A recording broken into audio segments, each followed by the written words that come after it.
Parents, are you raising your kids to be good digital citizens? What is digital citizenship? Well, the phrase digital citizenship describes best practices for responsible technology use. It's the practice of using the internet and technology safely, respectfully, and responsibly. It also describes techniques and strategies for responsible use of social media and technology. And it's the ability to think critically and discern what is positive to share online and what should be kept private. Being a good digital citizen also means protecting private information, respecting yourself and others, staying safe online, giving proper credit when using someone else's work, and balancing time spent online and offline. The New York Times says we all need to work together to develop and enforce digital citizenship norms that make social media platforms hospitable for everyone. The Guardian says all educators have a responsibility to address digital citizenship. The Huffington Post says digital citizenship education is essential for all, especially the young. The Chicago Tribune says one of the best methods of building digital citizenship is to begin early.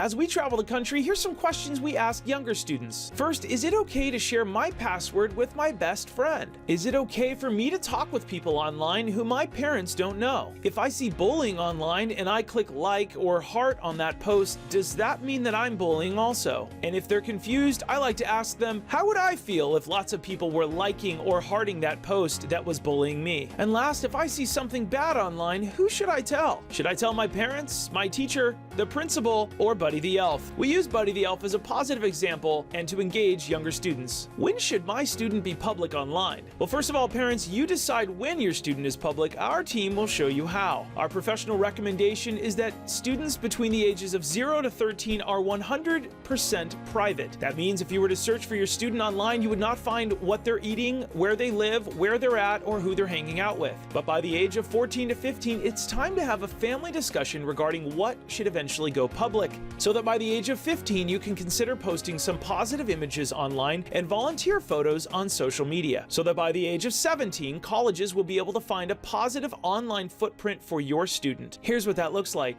On the left, our friend Jamie had no digital footprint when we first met her, but once she talked to her parents and got their approval, she began putting some of her volunteer and tutoring information online, and she began to build out a positive online reputation that her parents were proud of, and one that a college could eventually find and see that it's congruent with who she is in real life. Here's our 3-step plan to make sure your student is a good digital citizen and make sure that they shine online. Step 1, you should audit your student's online image. Use Google to go search and see what's out there. Step 2, use those Google results to dialogue with your student about their future and where they want to go. And step 3, create content on social media to improve their online image and make it congruent with their college application. Why should parents even care about this? Well, the consequences of making a mistake online can lead to dangerous situations. College admissions officers and employers review applicants' digital footprints, so it's essential to ensure that you have a positive online image. Students may be unaware that social networking sites and apps could share their personal information with third parties, even if they think that all of their information is private. And access to technology increases the chance of your student being exposed to inappropriate content. Also, a lack of balance between screen time and time spent offline can lead to sleep deprivation. Teens who spend a lot of time on social media tend to rely on social validation, which also has a negative effect on their self-esteem. Before posting anything online, ask yourself, will this post help or hurt my chances of my dream college accepting me to my dream major? And how would I feel if this post was shown publicly to my peers, neighbors, or to my relatives? Also ask your students, do you think that there's any chance that this private photo may end up public someday? Parents, take time with your students and go through all of their past social media images with them. Consider deleting inappropriate images or posts that may not represent their current maturity level. When your student is ready to start impressing colleges,